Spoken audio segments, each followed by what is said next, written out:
Question is draw a velocity versus time graph of a stone thrown vertically upwards and then coming downwards after attaining the maximum height, है ना। तो दो case है actually इसमें, एक तो ये ऊपर जा रहा है ना। तो देखो फर्स्ट अपन ड्रॉ करते हैं, जब आप इसको ऊपर थ्रो करोगे, ये ऊपर थ्रो करा हमने किसी ऑब्जेक्ट, है ना। तो जब भी कोई ऑब्जेक्ट आप ऊपर थ्रो करोगे, जैसे ये पॉइंट हम ले लेते हैं ए पॉइंट और इस पॉइंट को ले लेते हैं बी, ठीक है। तो ए पॉइंट पर कुछ ना कुछ उसकी वेलोसिटी होगी, थ्रो कर रहे हो ना आप उसको अपर डायरेक्शन, तो कुछ वेलोसिटी से ही थ्रू करोगे, और जब वो अपनी मैक्सिमम हाइट पर पहुंच जाएगा तो उसकी फाइनल वेलोसिटी क्या हो जाएगी, जीरो हो जाएगी। जब वो अपनी मैक्सिमम हाइट अचीव कर लेगा तो फाइनल वेलोसिटी क्या हो जाएगी, जीरो। और मान लो कि ए से बी तक जो टाइम ले रहा है वो पहुंचने में, ए से मैक्सिमम हाइट अचीव करने में जो टाइम उसको लग रहा है, वो टाइम कितना लग रहा है, t1। और देखो एक और बात देखो इंपॉर्टेंट, कि v इज इक्वल टू क्या था, u प्लस एटी होता है, ठीक है।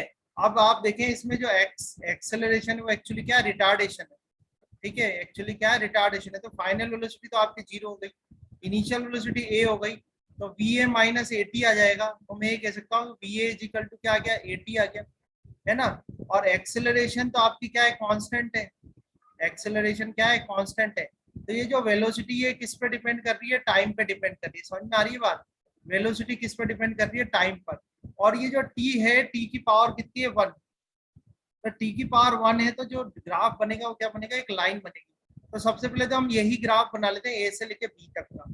तो ए से लेके बी तक का ग्राफ बनाएंगे तो देखो यहाँ पर टाइम कितना है, जीरो है, यहाँ पर टाइम कितना है, t1 है, ध्यान से देखना। तो टाइम जब जीरो है, ये रहा टाइम जीरो, टाइम जब जीरो है तो वेलोसिटी जो है वो मैक्सिमम है, वो क्या है, v है, जो कि इसने प्लस v बताई हुई, ठीक है। तो ये आपकी प्लस v हो गई वेलोसिटी, समझते जाना ध्यान से। अब जब टाइम जो है आपका, टाइम कितना हो गया, t1, टाइम जो है आपका क्या हो गया, t1 हो गया। तो टाइम जब t1 हो गया तो वेलोसिटी क्या हो गई, जीरो हो गई। देखो इधर जीरो हो गई, तो आपका एक ग्राफ बन गया। या पहला तो इसको इससे कनेक्ट कर दो, ठीक है। फर्स्ट ऑफ ऑल तो इसको इससे कनेक्ट कर दो आप, ये ग्राफ बन गया आपका यहाँ से यहाँ तक। तो ये तो ग्राफ बना कब, जबकि आपने उसको क्या करा, अपवर्ड थ्रो करा। और समझ में आया लाइन क्यों बना, कर्व क्यों नहीं बना, ये बात समझ में आई नहीं आई, बोलो। समझ में आई कि लाइन क्यों बना यस है, सर। कर्व क्यों नहीं बना। कर्व कब बनता है, जब यहाँ पे पावर टू होती है। कर्व कब बनता है, जब पावर टू होती है, पावर वन है तो क्या बनेगी, एक लाइन बनेगी, ठीक है। अब हम आ गए इस वाले पॉइंट पे, यानी कि हम ये कहें कि ए से मैंने स्टार्ट किया था और ए से लेके मैं कहा आ गया, बी पर आ गया। अब देखो यही बॉल अब अगर यहाँ से नीचे आएगी, यही बॉल अब यहाँ से जब नीचे आएगी, इधर ऐसे नीचे आएगी, ठीक है, डाउनवर्ड डायरेक्शन में।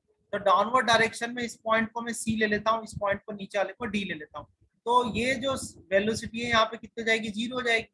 यहाँ पर वेलोसिटी कितनी जाएगी, जीरो हो जाएगी। और डी पॉइंट पे वेलोसिटी की कुछ ना कुछ वैल्यू होगी, कोई ना कोई वैल्यू होगी डी पॉइंट पे वेलोसिटी की। अच्छा, जितना टाइम ये ऊपर जाने में लगा रहा है उतना ही टाइम ये नीचे आने में भी लगाएगा। यानी अगर यहाँ से ए से लेके बी तक का जो टाइम था वो t1 था, तो बी से लेके ये सी, बी से लेके, यानी बी को ही अपन ने, ये वाला बी जो है इसी को सी पॉइंट माना हुआ है। तो सी से लेके जो डी तक का टाइम है, यहाँ से यहाँ तक का, ये भी जो टाइम होगा ये क्या होगा, t1 ही होगा। तो ये ए से लेके डी तक t1 और बी से लेके डी तक भी t1। तो टोटल टाइम कितना हो गया, ये 2t1 हो गया। आप जानते हैं ऊपर जाने में जितना टाइम लगता है नीचे आने में लगता है। जब यहाँ सी पॉइंट से वो स्टार्ट करे तो सी पॉइंट पे वेलोसिटी कितनी है, जीरो। तो यहाँ पर वेलोसिटी जीरो है, देखो ये दिख रहा है आपको जीरो, ठीक है। और ये जब नीचे आएगा तो एक्सेलरेशन जो होगी इसकी क्या होगी, प्लस का जी होगी। अब ये नीचे आएगा, देखो नीचे आ रहा है, डी पॉइंट पे कुछ ना कुछ वेलोसिटी होगी, तो डी पॉइंट पे इसके पास कुछ ना कुछ वेलोसिटी होगी। तो जो ग्राफ आएगा यहाँ पर, ग्राफ कौन सा करेक्ट होगा, फर्स्ट ग्राफ इज करेक्ट, ठीक है। एक्सप्लेनेशन समझ में आया, किसी को कोई दिक्कत। यस हाँ। इसमें आपको बताना है which of the following is not a vector quantity, कौन सी वेक्टर क्वांटिटी नहीं है। तो डिस्प्लेसमेंट तो वेक्टर है, वेलोसिटी वेक्टर है, एक्सेलरेशन वेक्टर है। मास जो है वो वेक्टर क्वांटिटी नहीं है, mass is a scalar quantity. C is a correct answer, very good, C जो है वो करेक्ट आंसर है, ठीक है। नेक्स्ट देखते हैं हम, नेक्स्ट क्वेश्चन, वन सेकंड, ठीक है। नेक्स्ट है 11th क्वेश्चन पे बात करेंगे अब हम।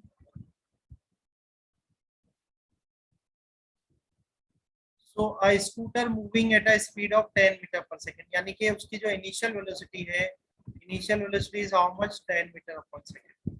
Okay. Is stopped by applying a brake which produce a uniform acceleration of minus 0.5 meter upon second square. The acceleration is given minus negative acceleration यानी कि retardation है, तो minus 0.5 meter upon second square. How much distance will be covered by the scooter before it stops? तो stop हो रहा है तो final velocity कितनी जाएगी? 0 meter upon second. भाई stop हो रहा है तो final velocity कितनी होगी? 0 हो जाएगी. ठीक है. अब distance के लिए कितनी distance, तो देखो final